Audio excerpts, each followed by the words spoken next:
Hi everyone, Craig Boy here, hope you're going well. The thing I want to talk to you about today is shame and embarrassment. Now, shame and embarrassment are two often things that we confuse. Shame is something that you infer upon yourself, and I use the term infer quite literally because that's what we actually do. We infer that what we did, we make an inference that what we did was shameful and unacceptable, and it would be unacceptable to others. But shame is something that we typically hold within ourselves. Embarrassment is when we commit a similar type of act that we infer is bad, and then we infer that we would lose the favour of other people, that it's more of a public event.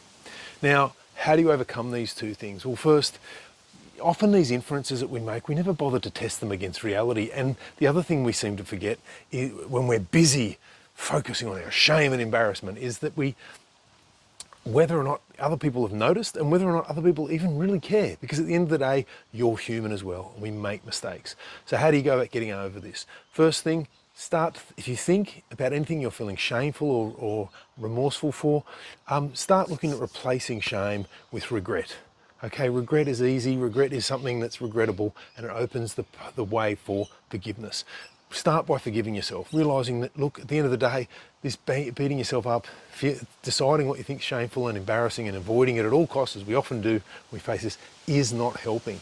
Accepting yourself unconditionally as an irrational, I suppose, or a fallible, worthwhile human being is entirely within your control.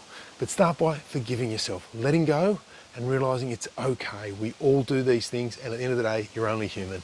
You're fallible, you learn by making mistakes, and you're worthwhile. You're worth putting effort into, otherwise I would not be making these videos. I hope that helps. Don't forget, start with forgiveness, and shame, test if it's true, and often the inferences you make are not correct. I hope that helps. Thanks heaps.